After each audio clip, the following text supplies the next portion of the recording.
Arborescence, le petit camion, vue médico-horrifique expérience, des projets et peut-être bientôt des boîtes pour les étudiants entrepreneurs réunis sous la bannière Pépites Osées et présentés à l'occasion de la journée Proj Expo. Jets, brumisateurs et miroirs d'eau de retour à la caserne de Beaune à Grenoble. L'eau reste en circuit fermé mais devient potable. Attention, interdiction de faire sa toilette ou celle de son animal préféré. Et puis le premier festival d'histoire de la montagne organisé par le Musée dauphinois et l'UGA, c'est à la fin de la semaine. Sophie Boisard, rédactrice en chef du magazine L'Alpe, et Paul Petzel, entrepreneur et parrain du festival, sont les invités de ce JT. Bonsoir à toutes et à tous, ravi de vous retrouver dans ce JT du mercredi 9 avril 2025, du lundi au vendredi à partir de 18h, l'essentiel de l'actualité du Grand Grenoble. Les étudiants sont aussi les créateurs d'entreprises de demain. L'Université Grenoble-Alpes l'a bien compris, qui s'est lancée il y a une petite dizaine d'années déjà, dans le dispositif Pépites. Ici, il s'appelle Osées. À l'occasion d'une journée Proj Expo, une vingtaine d'étudiants a pu présenter ses projets pour ceux confrontés à la vie de futurs clients et peut-être inspirer d'autres jeunes dans leur démarche. Margot Vacherouf. La jeunesse prend le pouvoir à Muse sur le campus universitaire. Les étudiants entrepreneurs présentent leurs projets dans le cadre du dispositif Pépites Osées. Pépites, c'est un acronyme qui veut dire pôle étudiant pour le transfert, l'innovation et l'entrepreneuriat. En fait, il existe des pépites partout en France, dans chaque académie. Pépites Osées, c'est donc le pépite de l'Académie de Grenoble. Et on a deux missions. Une mission de sensibilisation des étudiants à l'esprit d'entreprendre et une mission d'accompagnement des étudiants qui ont des projets de création d'activités. Nous, l'objectif, c'est de sensibiliser aussi les étudiants au parcours, en fait, à l'expérience. Donc même si leur projet n'aboutit pas forcément, c'est de comprendre quelles compétences ils auront mobilisées pendant ce projet et de pouvoir les réutiliser ailleurs dans leur vie professionnelle ou dans un futur projet entrepreneurial. L'Académie de Grenoble propose donc aux étudiants entrepreneurs de pouvoir aménager leur cursus pour développer leurs entreprises et de les mettre en relation avec des professionnels. Ici, tout est permis. Les projets sont diversifiés et répondent aux problématiques étudiantes comme la précarité, par exemple en proposant des bons plans. Maxime a créé la plateforme Arborescence qui recense des adresses culinaires qui mettent en avant le patrimoine culturel du Dauphiné. Et je me suis rendu compte qu'on avait des vrais talents, des artisans, des commerçants, mais qui avaient du mal en fait à valoriser ce qu'ils produisaient auprès de publics parfois plus jeunes, des jeunes actifs. Et je me suis dit qu'il y avait quelque chose à faire pour valoriser en fait cette démarche du patrimoine culturel et vivant. La tech, l'environnement ou encore la culture, tous les sujets importants aux yeux des étudiants sont abordés. Mais Pépites Osées accompagne aussi des projets immatériels, comme celui de Naïsa, un podcast nommé Carnet de résilience qui permet de transformer les douleurs en force. J'écoutais beaucoup des gens qui se confiaient en français parce que bon, c'est la langue que je parle. Et quand j'ai voulu trouver des sujets qui abordent mon problématique, la personne que je suis, par rapport à mes origines, etc., j'en ai pas trouvé. L'idée m'est venue de créer un espace virtuel où les gens ils peuvent se confier dessus et sur des sujets qui sont un peu tabous, mais où justement on peut se sentir libéré d'écouter et de parler. Le dispositif Pépites Osées existe depuis déjà une dizaine d'années et souhaite continuer à accompagner des étudiants dans leur parcours professionnel. Entrepreneurs ou porteurs de projets, si l'aventure vous tente, rendez-vous pour le dernier apéro Pépites Osées de l'année. Ce sera le 13 mai à 18h30 au village Baïsé à Grenoble sur la Presqu'île. À la Clairefontaine, depuis lundi, les jeux d'eau de l'esplanade Leray peuvent de nouveau éclabousser les visiteurs de la caserne de Beaune à Grenoble. L'idée, c'est bien sûr d'apporter de la fraîcheur dans cet espace très minéral, mais de ne plus partager l'eau avec celle des canards de l'étang d'à côté. Les jets seront néanmoins stoppés en juin, remplacés par des brumisateurs issus de 200 buses contre 70 au parc Paul Mistral. Une rénovation qui aura nécessité 6 mois et 290 000 € de travaux. On a des étés de plus en plus chauds, les gens viennent au contact de l'eau se baigner et là on s'est confronté à des problématiques de qualité de l'eau. On a du coup changé l'alimentation de l'eau, on n'est plus en eau de nappe mais bien en eau potable. C'est très compliqué de s'assurer de la qualité de l'eau si on n'est pas dans un système fermé avec une réglementation bien particulière comme dans une piscine, c'est-à-dire un maillot de bain, chien interdit et autres. Donc aujourd'hui on a mis en place un système qui permet de limiter vraiment les risques, Lorsqu'on va voir que l'affluence sera trop importante, on va couper les jets d'eau, peut-être aussi également le miroir d'eau en fonction de l'usage, et laisser uniquement la brumisation qui, elle, nous permet de manière certaine une sécurisation sur la qualité de l'eau. Quand on est à proximité d'un point d'eau, on sait qu'aux alentours, on arrive à faire diminuer de quelques degrés la température ambiante de la place, à 3-4 degrés généralement. On va dire qu'il y a une bonne trentaine de fontaines potentiellement qui pourraient être mises en eau. Et effectivement, oui, il y a de très belles fontaines. Parfois c'est des œuvres d'art, parfois qui ont des difficultés même de stabilité. Donc ce n'est pas qu'un travail de fontainerie, c'est aussi un travail de rénovation. On l'avait vu par exemple pour la fontaine du Lion et du Serpent. C'est une toute petite fontaine, c'est juste un petit robinet. Mais il y a eu un gros travail de restauration, par exemple du Serpent qui a été déplacé, mis en atelier avant d'être rénové. Après, nous, ce qu'on cherche à faire, c'est quand même de l'eau qu'on peut toucher, de l'eau à laquelle les gamins peuvent aller s'immerger, et ça c'est important. C'est pour ça qu'on cherche effectivement aujourd'hui à créer des vraies zones de fraîcheur, des zones où on va en sortir mouillé. C'est la brumisation, c'est des jets d'eau, mais avec toujours des problèmes sanitaires auxquels il faut qu'on fasse attention. En 2025, 25 fontaines seront en fonctionnement partout en ville. C'est 4 de plus qu'en 2024. Rossignol continuera de chanter à Saint-Jean-de-Moiran. Mardi, le groupe a annoncé la fermeture de l'usine de production de ski de Sallanches en Haute-Savoie. Le départ de 57 personnes. Les activités de ski haut de gamme et de compétition, ainsi que la recherche et le développement, seront recentrées sur le site du siège en Isère. Le reste de la production dans l'usine d'Artes en Espagne. En 2021, la région Auvergne-Rhône-Alpes avait engagé une aide de 1,2 million d'euros pour maintenir le site en Haute-Savoie et sauver les emplois. Et toujours au rayon social, c'est jeudi que le tribunal de commerce de Lyon doit rendre sa décision sur le projet de reprise de Vencorex en société coopérative. Aux dernières nouvelles, un industriel étranger, acteur majeur de la chimie, serait prêt à y apporter 45 millions d'euros.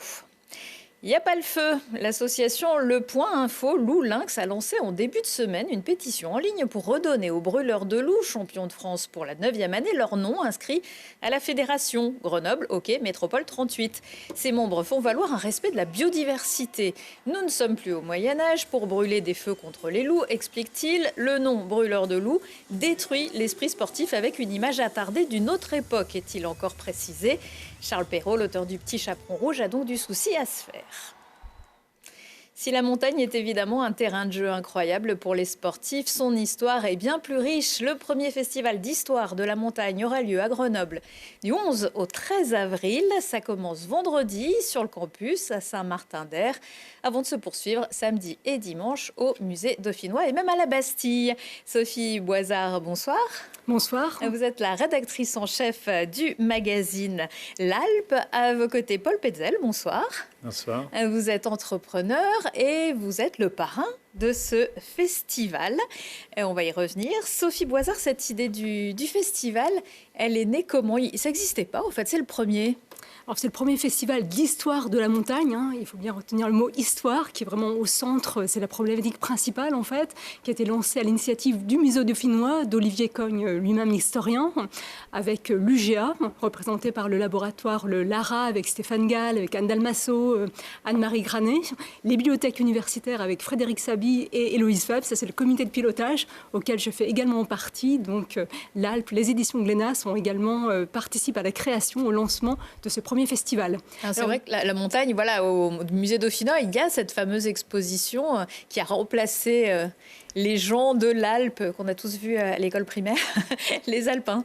Exactement, Alpin, 7000 ans d'histoire. Alors c'est vraiment dans la même prolongation, avec le même état d'esprit en fait, qu'est lancé ce festival, puisque l'idée c'est de créer un espace de réflexion, de dialogue, de débat, de mise en perspective historique, et aussi de mettre, un petit peu comme on le fait dans la revue également, à la portée du public le plus large possible, des dernières recherches scientifiques. C'est la notion d'expérience que vous avez voulu mettre au cœur de cette première édition. Oui, expérience qu'il faut entendre au sens très très large. C'est l'expérience du corps engagé, l'expérience de la montagne des 5 sens, c'est l'expérience aussi au sens sportif du terme, c'est l'expérience au sens d'expérimentation, hein, avec l'archéologie, l'histoire qui peut aussi être expérimentale, et puis également l'expérience virtuelle. Virtuelle, effectivement, on va pouvoir voir comment on peut essayer de travailler sur l'histoire de la montagne avec les outils numériques d'aujourd'hui. Oui, tout à fait. Alors c'est vrai, quand on a fait le menu en quelque sorte de ce festival sur 3 jours, on a fait des demi-journées ou journées thématiques, et vendredi, donc ça sera en effet autour de la place de la numérisation. En quoi le fait de numériser, ça aide à la fois les chercheurs en fait à tester leurs hypothèses, donc avec l'exemple par exemple du projet Time Machine, qui est développé notamment, qui a été lancé par le PFL à Lausanne et qui est développé notamment par le Valais, avec Alain Dubois, qui est le chef du service de la culture, et donc qui ont numérisé en fait des archives, par exemple des archives sur la vieille cité de Sion. Donc on peut se balader en fait dans la vieille cité, on peut tester, on peut aussi voir le Val de Bagne en 3D. Donc ça permet à la fois aux historiens de tester leurs hypothèses, de reconstituer, et aussi au grand public de s'approprier son passé. Donc c'est vraiment une aide à la fois pour la conservation et la valorisation des archives. On va voir aussi avec Stéphane Gall qu'au départ, ce sont des démarches scientifiques qui ont mené les personnes en montagne. Oui, tout à fait, tout à fait. Donc là, on a à la fois Stéphane Gall, comme également une équipe de chercheurs de Lausanne, ont refait 2 expérimentations. En fait, donc Stéphane Gall s'est mis dans la peau d'Antoine Deville, qui, sous les ordres de Charles III, a fait la première ascension en 1492. C'était la même année où Christophe Colomb découvrait l'Amérique. Et bien, Antoine Deville montait en fait en haut du Mont Aiguille. Il fallait des échelles à l'époque. Voilà, il fallait des échelles. Et donc Stéphane Gall a essayé de retrouver à travers toute une démarche de lecture d'archives, de recréer ces fameuses échelles, de retrouver la voie par laquelle Antoine Deville a pu passer, et ensuite lui-même d'expérimenter, donc vraiment de s'engager physiquement, corporellement dans l'ascension de ce Mont Aiguille pour voir quel effort ça pouvait représenter en 1492 de faire cette expérience. Paul Petzel, vous êtes le parrain de ce festival. Votre entreprise est basée à Crolles. Elle est très connue par les amoureux de la montagne et même de l'outdoor. Je ne vais pas vous demander de nous éclairer un peu sur l'histoire de toute la montagne, mais en tout cas l'histoire de votre famille, elle est très liée à l'histoire de la montagne, de l'évolution des pratiques. Oui, c'est tout à fait vrai. En fait, je suis tombé dedans petit, en fait. Un père passionné de spéléologie qui a ouvert les réseaux de la Dent de Crolles avec son ami Pierre Chevalier, premier record du monde de l'époque, moins 600 mètres. Ensuite, un peu plus tard, avec le SGCAF de Grenoble, en 1953, ils font le premier moins 1000, il est chef d'expédition. Et moi, toute ma vie, toute ma jeunesse, j'ai toujours vu des spéléologues à la maison, on parlait secours, on parlait matériel, etc. Donc oui, la montagne, pour moi, je suis tombé dedans petit, mais en même temps, c'est une famille. Mon grand-père était un migrant. Il est arrivé maintenant, c'est la Roumanie, c'était un Allemand.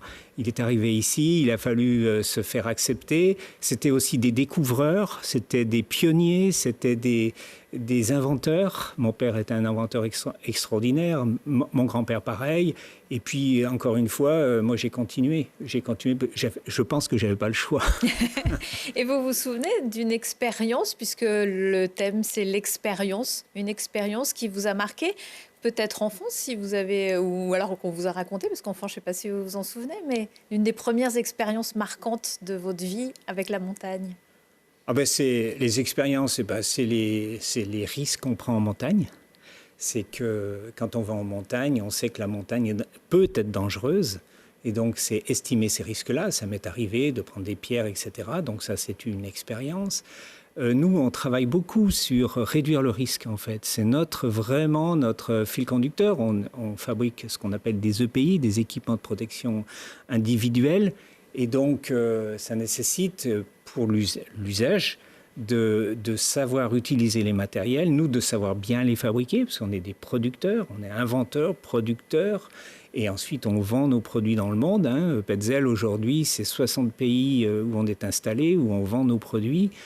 Et donc, il faut parler à toutes les cultures, il faut bien expliquer nos produits, on appelle ça des outils. Hein. Moi, je suis fils d'artisan, hein, donc vous voyez, on appelle ça un outil chez Petzl. Un outil qui va servir à faire des choses qu'on ne peut pas faire seul. Et donc, voilà, notre métier Alors, les expériences, on en a beaucoup, mais j'ai surtout, moi, des expériences d'industriels, des expériences d'entrepreneurs, avec les dernières expériences. Mais on prend des risques aussi. On prend des risques en permanence. Alors, on commence avec l'expérience, on commence à trouver, entre guillemets, des parades. Mais regardez, les 5 dernières années, tout ce qui s'est passé, Covid et tout ça, on ne s'y attendait pas. C'est arrivé. Quand ça arrive, qu'est-ce qu'on fait? Voilà, donc moi, personnellement, je suis très heureux parce que j'ai une équipe formidable autour de moi. Et ensemble, on arrive à se protéger mieux, à inventer mieux. On continue. Enfin, c'est notre job, quoi. Alors, il faut inventer aussi pour des nouveaux pratiquants. Les pratiquants ont changé. Il y a quelques mois, voilà, on a vu l'expérience d'Inoxtag avec Mathis Dumas, un guide qui l'a accompagné sur l'Everest. Et Mathis Dumas sera également présent samedi. C'est aussi important pour vous de montrer cette facette-là de l'histoire de la montagne. Oui, on voulait, comme on essaye de balayer en fait sur le temps long en fait, hein, donc aussi cette histoire sportive de la montagne et de voir aussi comment elle se raconte, comment elle pouvait se raconter dans les premiers récits des alpinistes scientifiques et comment aujourd'hui un Mathis Dumas, guide de montagne, accompagne Inoxtag, quel discours Inoxtag peut porter aussi sur la montagne, comment est-ce qu'il la pratique. Donc pour nous, c'était vraiment important de balayer sur le temps long cette histoire. Alors Paul Petzl, justement, est-ce que cette expérience-là, ces nouveaux pratiquants, ça vous fait aussi réfléchir à de nouveaux outils? Toujours. Quand on invente un outil, on change l'usage, mais quelquefois c'est l'usage qui nous oblige à changer l'outil. Donc en fait, oui, les équipes sont très proches des utilisateurs. La plupart surtout dans le bureau d'études de chez Petzl, ce sont des passionnés.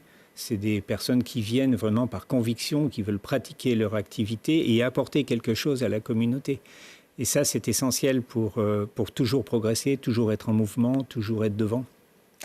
On ne l'a pas dit, mais l'accès à ce festival, c'est gratuit? C'est gratuit, c'est libre et gratuit. Et on retrouve le programme sur le site de l'Alpe. Par exemple, exactement. Voilà. Et puis, comme le dit l'adage, tout finit toujours par une chanson. C'est ça, il y a de la musique. Oui, il y a de la musique. Il y a un petit concert. Il y a de la musique le dimanche. Voilà. On commencera par une balade philo avec Simon Parco, auteur notamment de Carnet de guide aux éditions Glénat, qui va nous accompagner en fait depuis les pentes de la Bastille jusqu'au Musée des Fénois. Alors ça, c'est le seul événement qu'il faut réserver en fait. Voilà. Autrement, tout est libre, tout est gratuit. Ça sera aussi gratuit, mais il faut juste y a un nombre de places limité. Et puis on terminera en musique avec le duo Vargose qui a travaillé autour de sons collectés dans les Alpes. Voilà, on travaillera aussi sur l'expérience de paysage sonore. Merci beaucoup à tous les deux. Je vous souhaite un très bon festival. Et puis demain, dans le JT, on reparlera encore montagne, activité en montagne, puisque je recevrai 2 champions membres de l'armée des champions, un biathlète et une skieuse, Éric Perrault et Aurélie Richard. Retour de l'actu dans 1 heure et en replay sur télégrenoble.net. Dans quelques instants, la météo. On se quitte en musique avec Thomas de Pourquerie, chanteur et saxophoniste inclassable, trublion du jazz français, qui fait dans son dernier album un passage vers la pop. Il sera en concert jeudi soir à la MC de Grenoble. Excellente soirée à tous.